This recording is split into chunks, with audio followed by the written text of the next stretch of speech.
আজি দিনৰ 2:56 যোৱাৰ পৰা অম্বুবাচী আৰম্ভ হ'ব আৰু মা কামাখ্যাৰ পীঠৰ যি দৰ্জা বন্ধ হ'ব আৰু দেশ বিদেশৰ গোটেই ভক্তসকল আহি ভৰি পৰিছে। আচলতে এইকেইটা দিনত কিয় ভক্তসকল আহে, মা কামাখ্যা কিয় বন্ধ ৰখা হয়, সেইখিনি আচলতে নক'লেও সকলোৱে আমি জানো। কিন্তু সাধাৰণতে আমি বাৰু গাঁৱত আহাৰৰ হাত লগা বুলিয়ে কওঁ, যিহেতু আহাৰৰ 7 তাৰিখৰ পৰা এই হাতৰ চোৱা আৰম্ভ হয়। আৰু এইকেইটা দিনত কিন্তু আগৰ লোকসকলে কেইটামান ৰীতি নীতি বিজ্ঞানসন্মতভাৱে ৰাখি থৈ গৈছিল। আৰু সেই ৰীতি নীতিখিনি মানে ধৰক আমি আহাৰৰ হাতৰ চোৱাত মানে আগতীয়াকৈ গছৰ পাণ শিখিলা ছিঙি থ'ব, ফল মূল কেইটামান ছিঙি থ'ব, যাতে সেইটো সময়ত খাব পাৰি।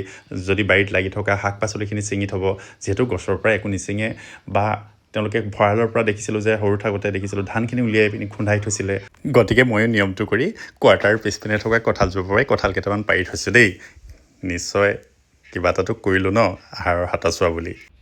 আজিকালিতো সেইবিলাক নমনাই হ'ল, আচলতে নাপায় শব্দটোৱে উঠি গ'ল নহয় জানো। আচলতে মানিলে ধান, নামানিলে পতান, যাৰ বিশ্বাস হয় মানিছে।